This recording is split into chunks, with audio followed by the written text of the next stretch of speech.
What's up, everybody? Hey, thanks for joining me. This is Andrew Juge from the Saints Happy Hour podcast. As always, please hit the like button below. Please subscribe to our YouTube channel if you're not already subscribed. And consider visiting our website at saintshappyhour.com and becoming a patron. You won't regret it. This has already been a crazy offseason. And once the Super Bowl ends, it's only going to get more crazy and intense from here. PX Saver, good morning. Who dat? Yeah, listen, we're close. Who dat to Tariq? Thanks for joining.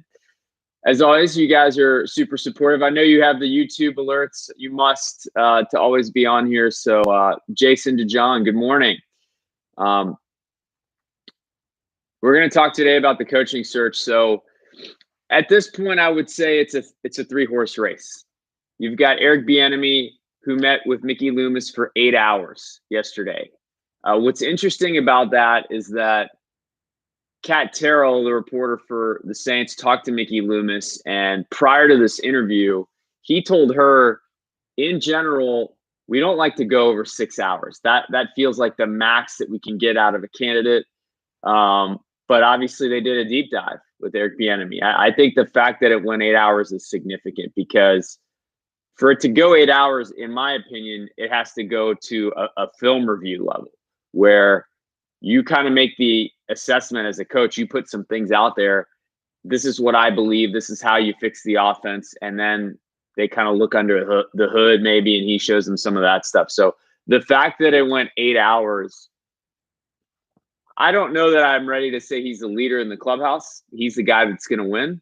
But clearly right now it's a three-horse race, I think. When you look at Dennis Allen, obviously, was the guy all along that we said was the most likely guy to get this job.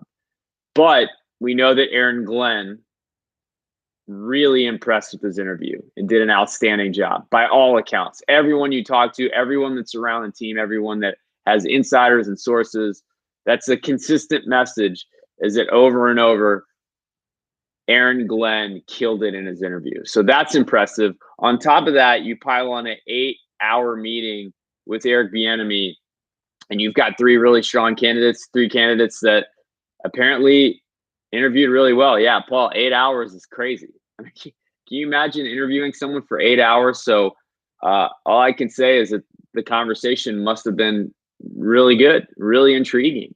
And I think Bieniemy gave him a lot to think about. And so now I think it's interesting in the sense that you've got three candidates.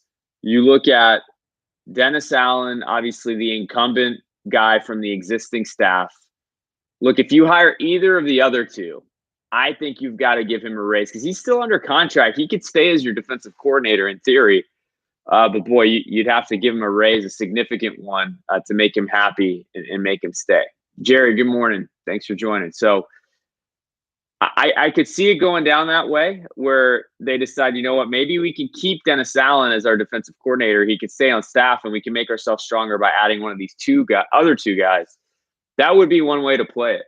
But still, I think Dennis Allen is maybe the most likely, but I think the odds have gone way down. I think this is a three-horse race at this point, and it's close. And they're kind of jostling for position. You know, and Dennis Allen and Aaron Glenn, I think you have candidates that know the team. They have the locker room respect. They're both defensive guys. They know how to run that unit, and I think there's a lot of familiarity, a lot of consistency in hiring either of those guys. Obviously, Aaron Glenn's been gone for a year, but there hasn't been too much turnover and change defensively. Really, just Pete Werner has been the one significant new face. If you go with Bieniemy, then we're talking about a shift to an offensive-minded coach, similar to what we've had with Sean Payton, obviously, over the last 16 years. And it's going to be interesting to see. PX Saber says, the OG Kamara has no coach at the moment. Yeah, Kamara did get arrested. I'm not going to talk about that too much. So I've got a radio spot in 8 minutes that I got to do. So we'll keep this tight. And regarding Kamara, I'll just say this. Look, people get arrested in Vegas all the time for assault. And you spend the night in jail and nothing really happens. So I think Kamara, I don't know any of the details. My guess is that his lawyers will make this go away. My guess is that he won't do any more jail time and won't get convicted, whether he has to pay off somebody or whatever. I think it's going away. So I wouldn't worry about Alvin Kamara on a human level. He'll learn from the mistake, whatever it is, and I'm not too concerned about that. What I am concerned about is the suspension, obviously. And the worst case scenario would be 6 games, probably, and that would be rough. We'd be starting the year off kind of how we started last year, honestly, without Michael Thomas. So that would be horrible, and that's the thing I'm concerned about. Now, remember, last offseason, Lattimore kind of dealt with something similar, carrying a weapon. Obviously, he didn't assault anyone, but he ended up not getting suspended for that. Charges got dropped and all that. So hopefully that's how it plays out with Kamara. We'll see. But, man, not good for Alvin Kamara to be going out in Vegas, beating somebody up, getting arrested.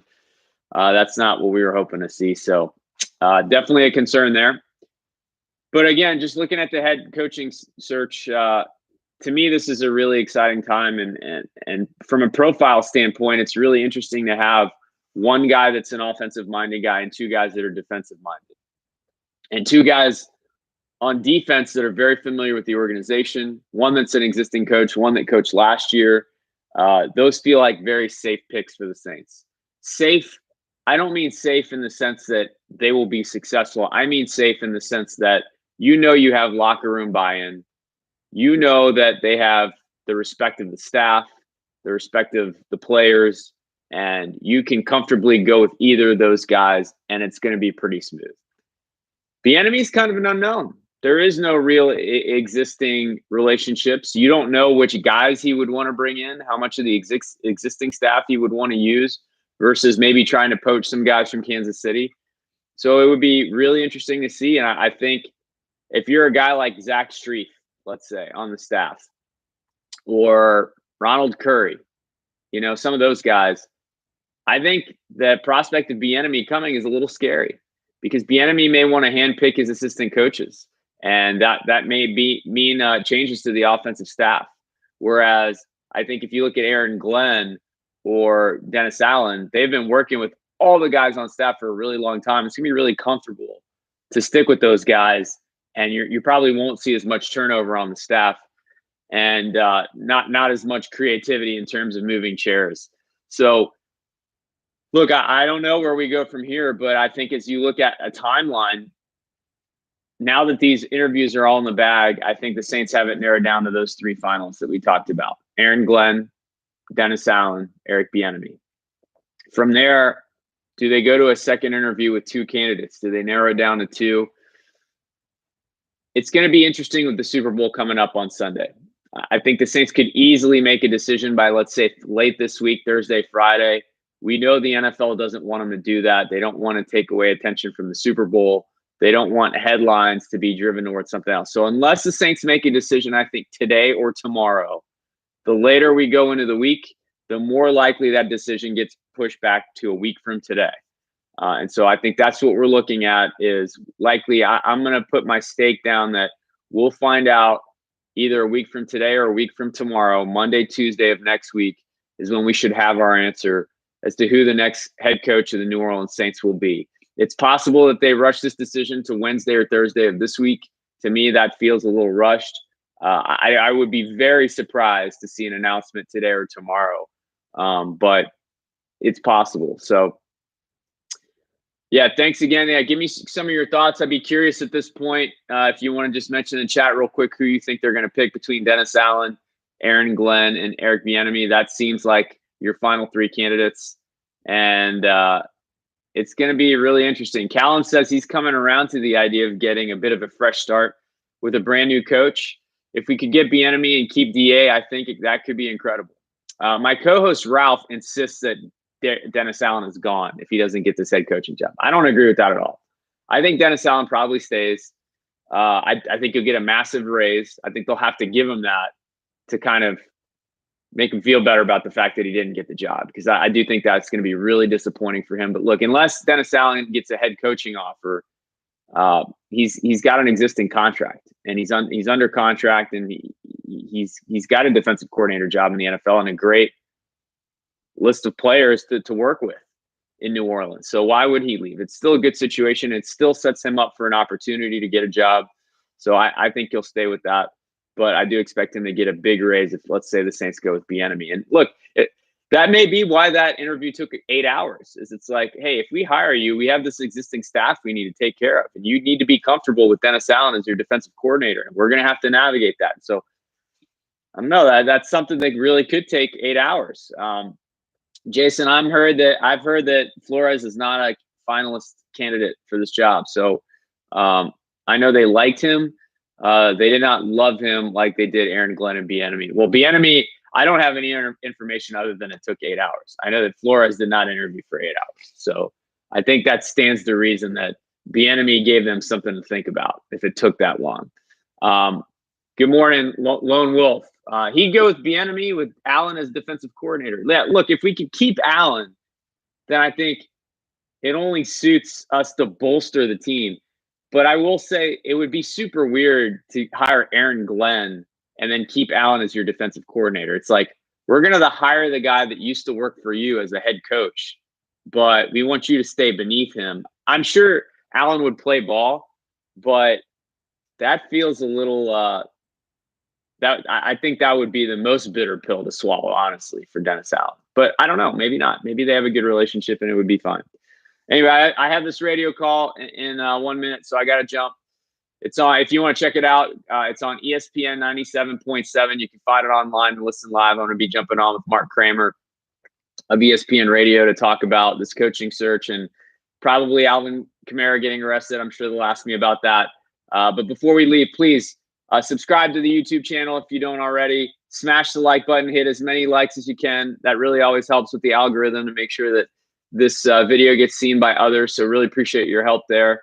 And go to our website, saintshappyhour.com. Consider becoming a patron. The offseason's heating up, y'all, and we should have a head coach, I would say 7 days, 8 days out at the latest. So we're almost there. Hang tight. We'll keep the news coming. Who dat?